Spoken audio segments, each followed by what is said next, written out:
Thank you very much. Wow. What a nice visit this was. Inspirational visit, I have to tell you. I'm a fan. I'm a big fan.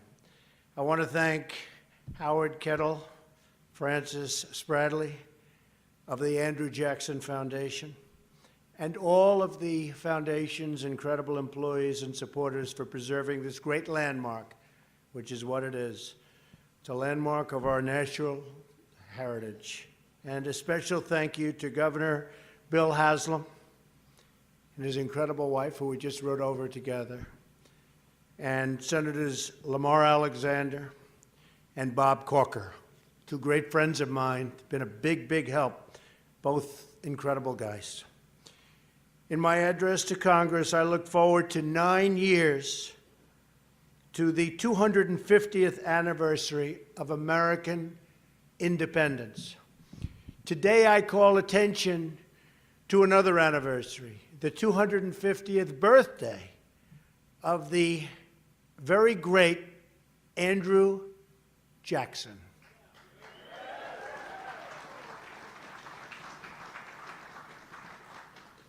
And he loved Tennessee, and so do I, to tell you that. On this day in 1767, Andrew Jackson was born on the backwoods soil of the Carolinas.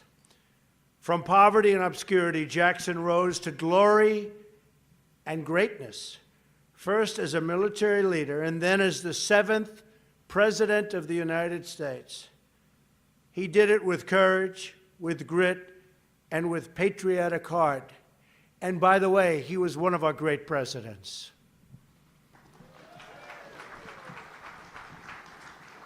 Jackson was the son of the frontier. His father died before he was born. His brother died fighting the British in the American Revolution. And his mother caught a fatal illness while tending to the wounded troops. At the age of 14, Andrew Jackson was an orphan. And look what he was able to do. Look what he was able to build. It was during the Revolution that Jackson first confronted and defied an arrogant elite. Does that sound familiar to you? I wonder why they keep talking about Trump and Jackson, Jackson and Trump. Oh, I know the feeling, Andrew. Captured by the Redcoats and ordered to shine the boots of a British officer, Jackson simply refused. The officer took his saber and slashed at Jackson, leaving gashes in his head and hand that remained permanent scars for the rest of his life. These were the first and far from the last blows that Andrew Jackson took for his country that he loved so much. From that day on, Andrew Jackson rejected authority that looked down on the common people. First as a boy, when he bravely served the revolutionary cause. Next as the heroic victor at New Orleans, where his ragtag, and it was a ragtag militia, but they were tough. And they drove the British imperial forces from America in a triumphant end to the War of 1812. He was a real general, that one. And finally, as president, when he reclaimed the people's government from an emerging aristocracy. Jackson's victory shook the establishment like an earthquake. Henry Clay, Secretary of State for the defeated President John Quincy Adams, called Jackson's victory mortifying and sickening. Oh, boy, does this sound familiar. Have we heard this? This is terrible. He said there had been no greater calamity in the nation's history. The political class in Washington had good reason to fear Jackson's great triumph. The rich and powerful, Jackson said, too often bend the acts of government to their selfish purposes. Jackson warned they had turned government into an engine for the support of the few at the expense of the many. Andrew Jackson was the people's president, and his election came at a time when the vote was finally being extended to those who did not own property. To clean out the bureaucracy, Jackson removed 10% of the federal workforce. He launched a campaign to sweep out government corruption, totally. He didn't want government corruption. He expanded benefits for veterans.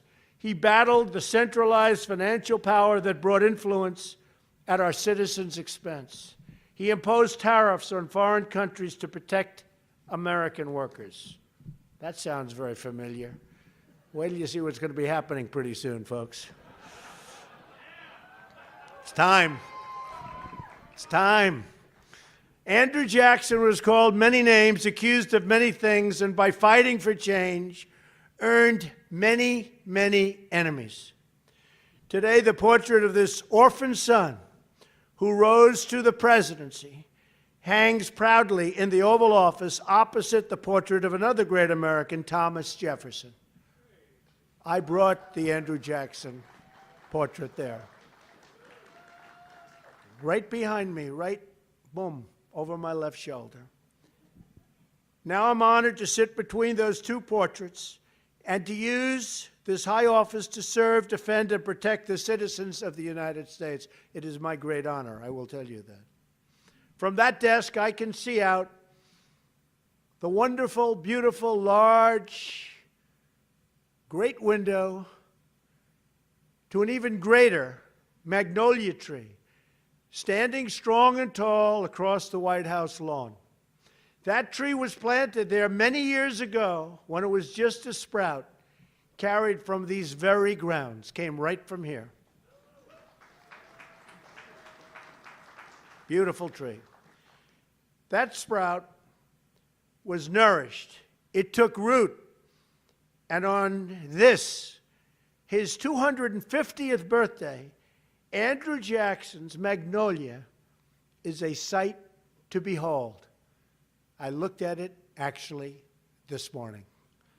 Really beautiful. But the growth of that beautiful tree is nothing compared to the growth of our beautiful nation.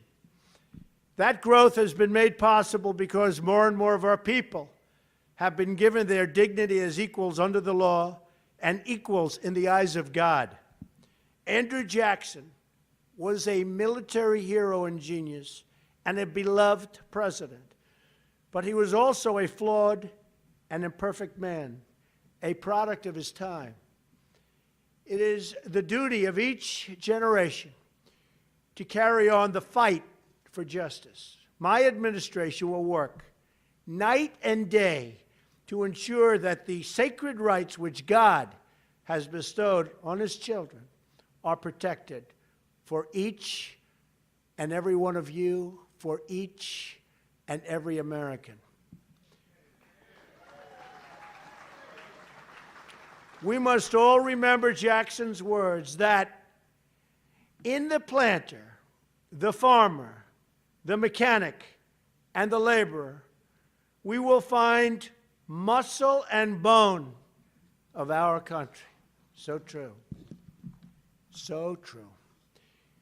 Now we must work in our time to expand, and we have to do that because we have no choice. We're going to make America great again, folks. We're going to make America great again. To expand the blessings of America to every citizen in our land. And when we do, watch us grow. Watch what's happening. You see it happening already. You see it with our great military. You see it with our great markets. You see it with our incredible business people. You see it with the level of enthusiasm that they haven't seen in many years. People are proud again of our country. And you're going to get prouder and prouder and prouder. I can promise you that. And watch us grow. We will truly be one nation with deep roots, a strong core, and a very new springtime. of American greatness yet to come. Andrew Jackson, we thank you for your service. We honor you for your memory.